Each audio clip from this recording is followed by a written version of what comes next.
तर अहमदाबाद मधल्या दुर्घटनाग्रस्त विमानाचा ब्लॅक बॉक्स आता सापडलाय आणि या ब्लॅक बॉक्समुळे विमान अपघाताचं गूढ उलगडणार आहे।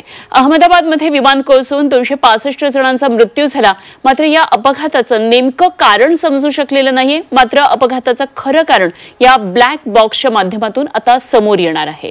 पाहूया।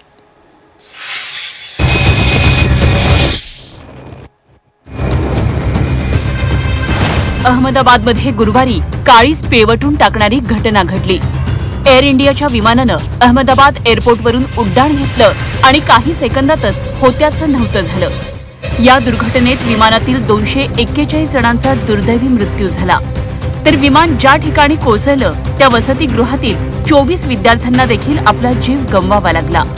मात्र या विमान दुर्घटनेचं गूढ आता उलगडणार आहे, कारण या विमानाचा ब्लॅक बॉक्स सापडलाय। या ब्लॅक बॉक्सच्या माध्यमातून विमान अपघाताचं कारण समजण्याची शक्यता आहे। ब्लॅक बॉक्स ही एक डिजिटल डायरी असते। या ब्लॅक बॉक्समध्ये 2 महत्त्वाचे भाग असतात। एकामध्ये FDR म्हणजेच फ्लाइट डेटा रेकॉर्डर असतो।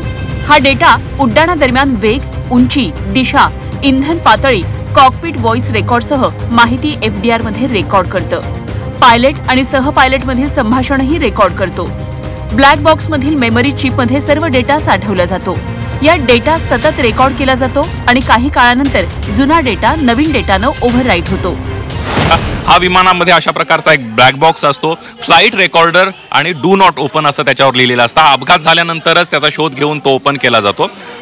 यामध्ये 2 भाग असतात। एक फ्लाइट रेकॉर्डर असतो, त्यामध्ये फ्लाइट डेटा रेकॉर्डर, आणि दुसरा असतो तो म्हणजे कॉकपिट डेटा रेकॉर्डर। आता यामध्ये जर आपण बघितलं फ्लाइट डेटा रेकॉर्डर मध्ये काय रेकॉर्ड केलं जातं, तर फ्लाइट डेटा रेकॉर्डर मध्ये या विमानाची उंची, किती उंचीवरनं हे विमान उड्डाण करत होतं, त्यानंतर कुठल्या दिशेनं विमान उड्डाण करत होतं आणि त्या विमानाचा वेग किती होता, याचा जे डेटा आहे तो या फ्लाइट डेटा रेकॉर्डर मध्ये रेकॉर्ड केला जातो। आणि दुसरा ब्लॅक बॉक्सचा एक भाग आहे तो म्हणजे कॉकपिट डेटा रेकॉर्डर। आता कॉकपिट डेटा रेकॉर्डरमध्ये कॉकपिटमध्ये आपल्याला माहिती आहे पायलट आणि को पायलट असतात आणि त्यांच्या कमांड रेकॉर्ड केल्या जातात। अपघाताच्या काही सेकंद, काही मिनिट आधी पायलटला काय अडचणींचा सामना करावा लागला, त्यानं कशा पद्धतीनं संपर्क साधण्याचा प्रयत्न केला, त्यानं कोणत्या कमांड दिल्या, या सगळ्याचा डेटा जो आहे तो कॉकपिट डेटा रेकॉर्डरमध्ये रेकॉर्ड केला जातो।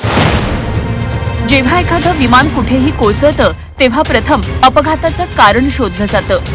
विमान अपघात झाल्यानंतर लगेचच स्थानिक प्रशासन, सुरक्षा दल आणि अग्निशमन विभागासारख्या आपत्कालीन सेवा तिथे पोहोचतात।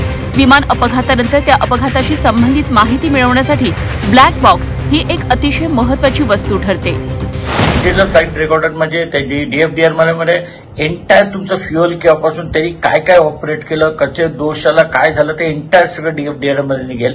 आणि याच्यामध्ये GE इंजिन असल्यामुळे इंजिनाचा पण काय प्रॉब्लेम होता, त्यामुळे सियाटल बोईंगवाले डायरेक्ट ह्याच्यावर इन्व्हेस्टिगेशन करतील त्याच्यामध्ये।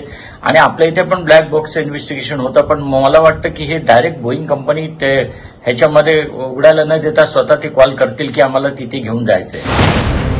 या आधीही अशा अनेक विमान दुर्घटना झाल्या आहेत, मात्र अहमदाबादमधील विमान दुर्घटना ही भारताच्या इतिहासातली सर्वात मोठी विमान दुर्घटना आहे।